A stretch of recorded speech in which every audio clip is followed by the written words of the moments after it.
دنیا سے محبت کرنے والے۔ بسم اللہ الرحمن الرحیم۔ حضور اقدس صلی اللہ علیہ وسلم کا ارشاد ہے کہ جو شخص دنیا سے محبت رکھتا ہے وہ اپنی آخرت کے نقصان کو پہنچتا ہے، اور جو اپنی آخرت سے محبت رکھتا ہے وہ دنیا کو نقصان پہنچاتا ہے۔ جو چیز ہمیشہ رہنے والی یعنی آخرت، اس کو ترجیح دو اس چیز پر جو بہرحال فنا ہو جانے والی ہے۔ دنیا کی زندگی چاہے کتنی ہی زیادہ ہو جائے بہرحال ختم ہونے والی ہے، اور اس کا مال و متاع چاہے کتنا ہی زیادہ سے زیادہ ہو جائے ایک دن چھوٹنے والا ہے۔ موت سے چھوٹ جائے، چاہے ضائع ہو جانے سے چھوٹ جائے، اور آخرت کی زندگی کبھی بھی ختم ہونے والی نہیں ہے۔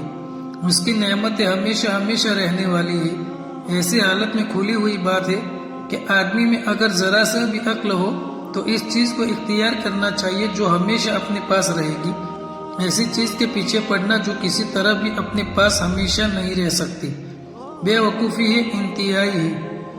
مگر ہم لوگوں کی عقل پر غفلت کا پردہ پڑا ہوا ہے، ٹینشن کے ویٹنگ روم کی جیب و زینت پر دل لگائی بیٹھے ہیں۔ اللہ ہم سب کو آخرت کی تیاری کرنے والا بنائے، آمین۔